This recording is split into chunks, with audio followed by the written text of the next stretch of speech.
وَلَقَدْ يَسَّرْنَا الْقُرْآنَ لِلذِّكْرِ فَهَلْ مِن مُّدَّكِرٍ۔ سورہ فاتحہ کی آخری آیت کریمہ کے بارے میں کچھ معروضات پیش خدمت پیش نظر کی جا رہی ہیں۔ اللہ سے دعا ہے کہ اللہ ہمیں کما حقہ قرآن کریم کا مطالعہ کرنے، اس کو سمجھنے اور پھر عمل کرنے کی توفیق عطا فرمائے۔ اس آیت کریمہ میں 3 گروہوں کا ذکر ہے۔ ایک ہے انعام یافتہ، انعمت علیہم۔ دوسرا ہے مغضوب علیہم، جن پر غضب ہوا۔ اور تیسرا ہے ضالین، گمراہ ہونے والے۔ انعام یافتہ ایک گروہ ہے، اس کے مقابلے میں ضلالت و گمراہی کے دھانے پہ کھڑے ہونے والے، بلکہ ان کے قہر مذلت میں گرنے والے، وہ 2 گروہ ہیں۔ اس کی وجہ یہ ہے کہ جو انعام پانے والے ہیں انہوں نے تو اپنے دل، نگاہ، نظر، فکر سب کچھ اللہ کی راہ میں پیش کر دیا، اور جو مجرم طبقہ ہے وہ 2 طرح کا ہے۔ ایک وہ جو عقل و شعور کے بے جا استعمال کی وجہ سے خائب و خاسر ہوئے، اور دوسرے وہ جو اپنی جہالت کی وجہ سے۔ تو یہاں غیر المغضوب علیہم، اس میں 5 نکات آپ کی خدمت میں پیش کیے جائیں گے۔ پہلا یہ کہ مغضوب علیہم سے مراد کون ہے، پھر بنی اسرائیل پر ہونے والے انعامات کہ اللہ نے کون سے انعامات سے ان کو نوازا، پھر بنی اسرائیل کے جرائم اور ان کی گستاخیاں، پھر بنی اسرائیل کو ملنے والی سزائیں، اور 5واں نقطہ یہ ہے کہ وحدت ادیان کا تصور اور بین المذاہب ہمانگی یہ کیا ہے۔ طویل ترین مضمون، کوشش کریں گے کہ تھوڑے وقت میں ہم اس پہ تھوڑی سی معروضات آپ کے سامنے رکھیں۔ پہلا نقطہ، مغضوب علیہم سے مراد کیا ہے۔ تمام تر اہم ترین مفسرین نے نقل کیا ہے پیارے پیغمبر علیہ الصلوۃ والسلام کی حدیث مبارکہ کو، کہ آپ نے فرمایا مغضوب علیہم ان الیہود، اس سے مراد یہودی ہیں۔ انہوں نے بہت بڑا جرم یہ کیا، اور بھی بہت سارے جرم ہیں، سب سے بڑا جرم یہ ہے انہوں نے اللہ کے ساتھ کیا ہوا وعدہ پورا نہیں کیا۔ قرآن کریم میں سورہ بقرہ میں آیت نمبر 40 سے لے کر آگے آنورڈ طویل واقعہ ان کا بیان ہوا ہے۔ اللہ نے فرمایا اوفو بعہدی اوف بعہدکم،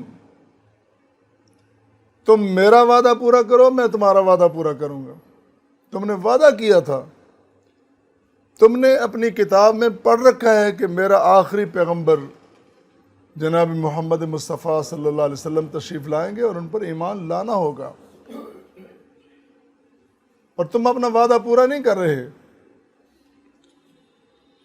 اور یہ تمہارا دیکھا بھالا جرم ہے، تم نے خود اقرار کیا ہے، اور تم جانتے ہو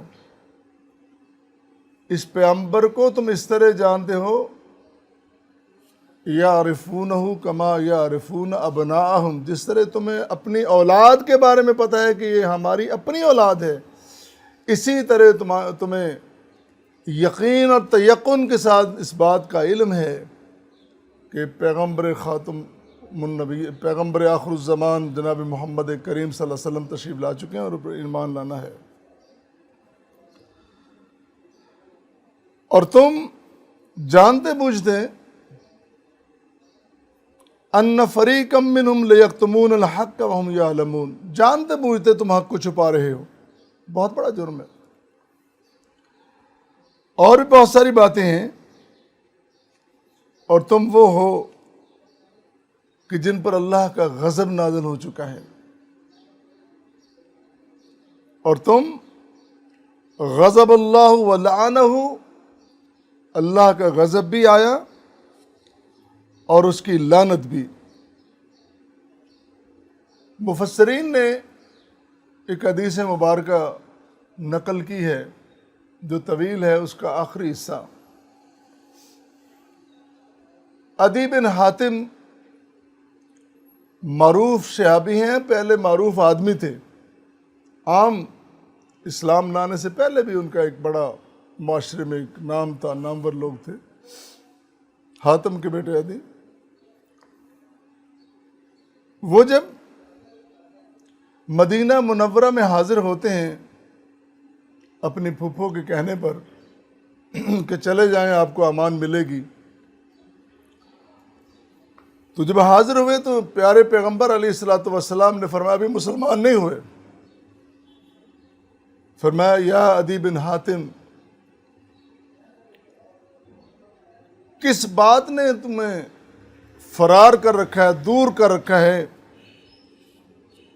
کہ تم اقرار کرو کہ لا الہ الا اللہ، فہل من الہ الا اللہ، کہ اللہ کے علاوہ بھی کوئی معبود ہے؟ کوئی نہیں ہے۔ کس چیز نے تمہیں بھگا رکھا ہے؟ پھر فرمایا کس چیز نے تمہیں بھگایا ہے، دور کیا ہے کہ تم کہو اللہ اکبر، کہ اللہ سے بڑی بھی کوئی ذات ہے؟ پیارے پیغمبر علیہ الصلوۃ والسلام کا فرمانا اور عدی بن حاتم کا سننا۔ عدی کہتے ہیں کہ اسلمت، میں ایمان لے آیا، فرأیت وجہہ استبشرا، جب میں ایمان لایا، میں مسلمان ہو گیا، تو میں پیارے پیغمبر علیہ الصلوۃ والسلام کے چہرے پر انوار کو دیکھتا ہوں، استبشرا، کھل اٹھتا ہے گلاب کے پھول کی طرح، روشن چہرہ۔ اور آپ نے اس وقت فرمایا جب آپ خوشی ہوتی ہیں، خوش ہوتے ہیں، اور عدی بن حاتم سامنے جو مسلمان ہو چکے ہیں، پھر فرمایا ان المغضوب علیہم الیہود، جن پر غضب نازل ہوا، مغضوب علیہم وہ ہیں یہودی، ان الضالین النصارى، نصارہ گمراہ ہونے والے۔ واضح طور پر پیارے پیغمبر علیہ الصلوۃ والسلام فرما رہے ہیں، اور یہود وہ ہیں جن کا یوں کہہ لیں کہ قومی نام بنی اسرائیل ہے اور عقیدے کے اعتبار سے یہودی ہیں۔ ابتدا ان کی دیکھیں، یعقوب علیہ السلام جن کا لقب اسرائیل ہے، اسرائیل کا معنی اللہ کا بندہ ہے، بنی اسرائیل، بنو اسرائیل، اللہ کے بندے کی اولاد، نیکی سے، حقیقت سے، حق پرستی سے آغاز ہوتا ہے، اور پھر کس طرح وہ حق سے دور ہوتے چلے جاتے ہیں اور پھر مغضوب بن جاتے ہیں۔